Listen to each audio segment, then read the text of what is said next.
नमस्कार।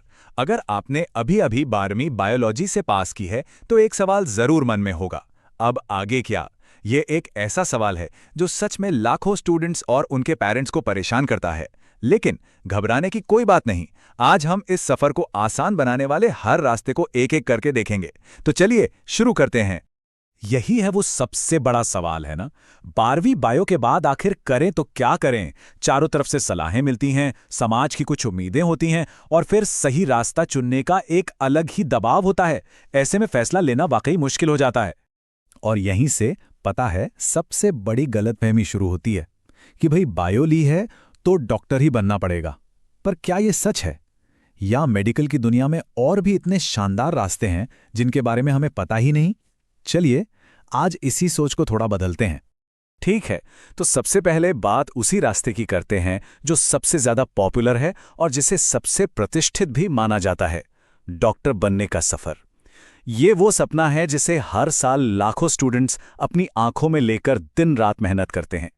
अब यहाँ एक दिलचस्प बात देखिए, चाहे वो एमबीबीएस हो, डीडीएस हो या फिर आयुर्वेद में बीएमएस और होम्योपैथी में बीएचएमएस, इन सभी टॉप डिग्री कोर्सेज का रास्ता एक ही परीक्षा से होकर गुजरता है, नीट। और एक बात पर और गौर कीजिए, ये सभी कोर्स 5.5 साल की लंबी और कठिन मेहनत मांगते हैं। अब जरा इस नंबर को देखिए, 2.4 मिलियन, मतलब 24 लाख। जी हां, 2024 में इतने स्टूडेंट्स ने नीट यूजी की परीक्षा दी। यह आंकड़ा खुद ही बताता है कि कंपटीशन कितना कितना बड़ा है। और ये चार्ट तो पूरी कहानी ही साफ कर देता है। एक तरफ हैं करीब 24 लाख उम्मीदवार और दूसरी तरफ सीटें सिर्फ 1,09,000 के आसपास। इसका मतलब साफ है कि बहुत ही कम स्टूडेंट्स को सीट मिल पाती हैं और इसीलिए दूसरे ऑप्शंस के बारे में जानना और उनके लिए तैयार रहना बहुत जरूरी हो जाता है। तो चलिए अब डॉक्टर बनने के पारंपरिक रास्ते से थोड़ा आगे बढ़ते हैं और उन विकल्पों की दुनिया में चलते हैं जो हमारे हेल्थ केयर सिस्टम की असली रीढ़ की हड्डी हैं। ये वो करियर हैं जिनके बिना आज की मॉडर्न मेडिसिन की कल्पना भी नहीं की जा सकती। शुरुआत करते हैं अलाइड हेल्थ प्रोफेशनल्स से, जिन्हें हम टेक्नोलॉजिस्ट्स भी कह सकते हैं। ये वो एक्सपर्ट्स हैं जो टेक्नोलॉजी और मेडिसिन के बीच काम करते हैं। जैसे बीएमएलटी में आप लैब टेस्ट के पीछे के एक्सपर्ट बनते हैं, तो रेडियोलॉजी में एक्सरे और एमआरआई जैसी मशीनों को संभालना सीखते हैं। ये उन लोगों के लिए बेहतरीन फील्ड्स हैं जिन्हें टेक्नोलॉजी और प्रिसिजन यानी सटीकता से लगाव है। अब आते हैं थेरेपिस्ट्स पर। ये वो प्रोफेशनल्स हैं जो मरीजों के साथ सीधे काम करके उन्हें ठीक होने में, रिकवर करने में मदद करते हैं। फिजियोथेरेपी से लेके न्यूट्रिशन तक ये करियर उन लोगों के लिए बने हैं जो इंसानों से जुड़कर उनकी जिंदगी में सीधा पॉजिटिव बदलाव लाना चाहते हैं। अरे, लिस्ट अभी खत्म नहीं हुई है। बीएससी नर्सिंग, जिसे हेल्थ केयर का दिल कहा जाता है, इसकी डिमांड तो हमेशा ही रहती है।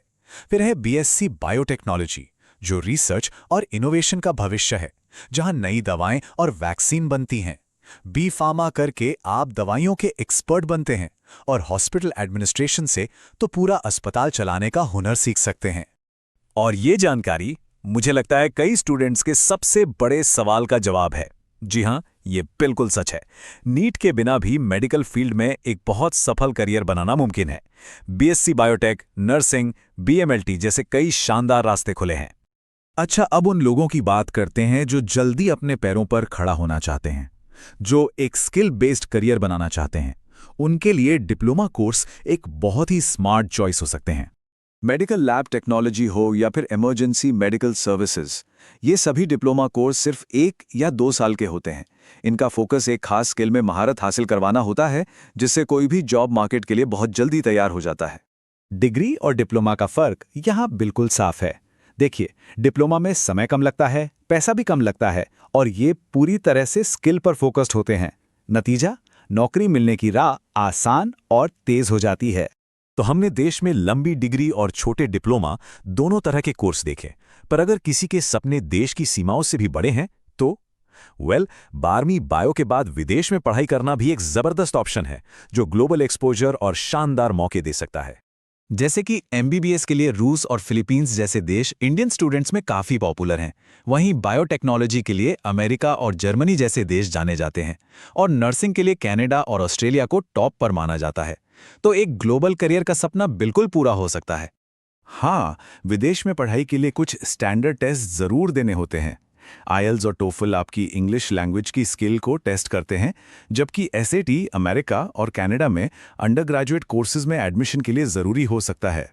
तो हमने कई रास्तों और कई विकल्पों पर बात की, डॉक्टर से लेकर रिसर्चर तक और भारत से लेकर विदेश तक। लेकिन आखिर में जो सबसे ज़रूरी बात है वो ये है कि ये हर स्टूडेंट का अपना भविष्य है और फैसला भी उसी का होना चाहिए। Technologist, therapist, pharmacist, researcher, manager, मौके अनगिनत हैं। सबसे ज़रूरी बात यह है कि एक ऐसा रास्ता चुना जाए जो किसी के जुनून और दिलचस्पी से मेल खाता हो, न कि सिर्फ दूसरों की उम्मीदों पर खरा उतरने के लिए हो। तो अब असली सवाल यही है, किसी का पैशन उसे किस रास्ते पर ले जाएगा? अपनी ताकत को पहचानना, सारे विकल्पों को समझना और फिर एक ऐसा करियर चुनना जो ना सिर्फ कामयाबी दे बल्कि हर रोज काम पर जाने की खुशी भी दे। सफर अब शुरू होता है।